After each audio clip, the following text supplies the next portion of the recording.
The SpaceX IPO was terrible, terrible news for investors, and it's not for the reasons you're thinking. The SpaceX IPO was bad because it IPO'd at $2 trillion instead of $200 billion.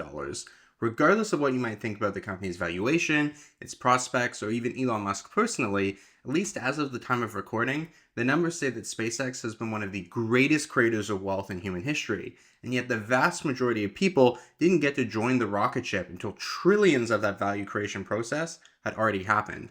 And it didn't used to be this way. Companies used to go public much earlier in their lives. When Facebook went public in 2012 at a roughly $100 billion valuation, it was already seen as a historically large and historically late stage offering. The company was about 8 years old, and even back then, commentators were pointing to it as a sign of a broken IPO market. When Google went public in 2004, using a fairly innovative Dutch auction process, it was only 6 years old and valued at just $23 billion. And both of these stocks have gone on to become some of the most important contributors to overall index returns. And the reason this matters is because index funds, like many financial products, are driven by power law outcomes. That means that a very small group of companies is responsible for the vast majority of value creation. And the US stock market is no exception. Historically speaking, fewer than 5% of stocks have been responsible for the entirety of net wealth creation of the US stock market. 5%.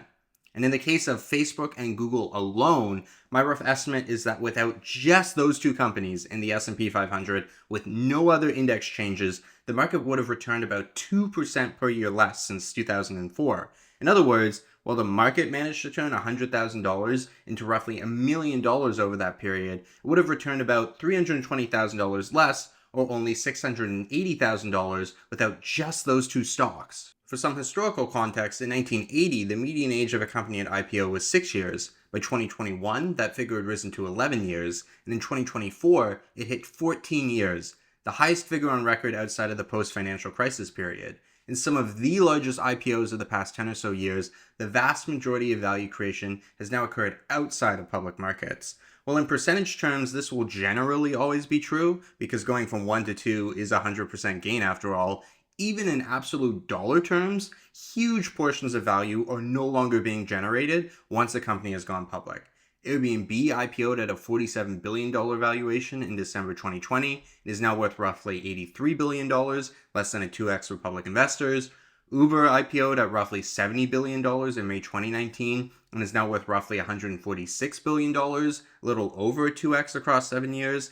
But compare that to the early investors who watched Uber go from a $5 million valuation in 2010 to $70 billion by the time of their IPO. Now, I think those numbers make it fairly obvious why this should be a concern for anyone who can't or shouldn't try to engage in private markets, which I think is basically 99% of all investors. What makes this a really tricky problem to solve, though, is that it isn't as big a problem as you might think for some of the people who have the most power in the IPO process.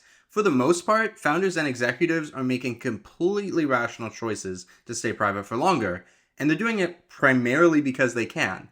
Private markets have been far more willing to offer large rounds of capital at healthy valuations without the public scrutiny, the daily noise of stock price movements, or the distraction of analyst commentary.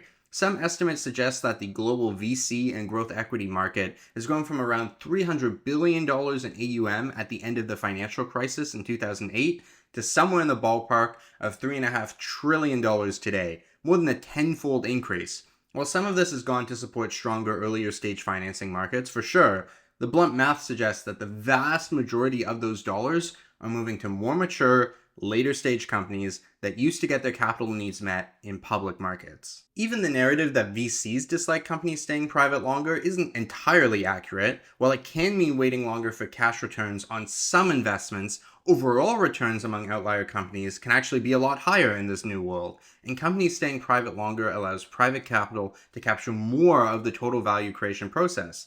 Emerging secondary markets for larger private companies also provide options for cashing out early if need be.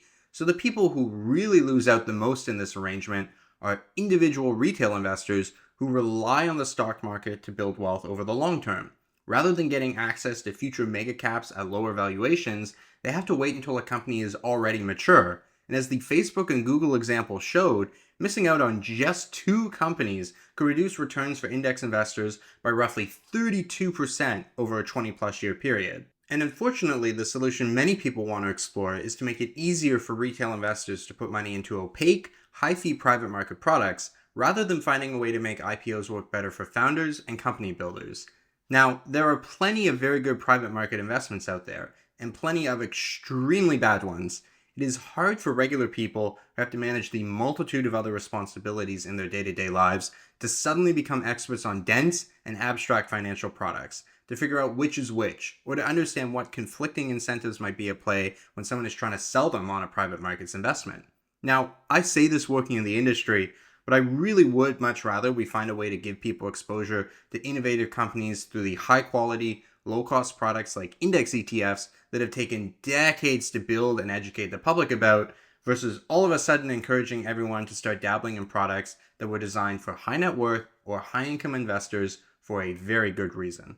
I'll end by saying that the reason I feel as strongly as I do about this issue is because the stock market as we know it today is actually one of humanity's greatest inventions, and something we really should thank the Dutch more for than we do. Yes, stocks can sometimes feel manipulated, or like a casino, or just inexplicable, but the stock market is also the greatest tool we've ever invented to help anyone build wealth in a cost effective and passive way, while simultaneously funding the innovation and growth that create the products and services we all rely on.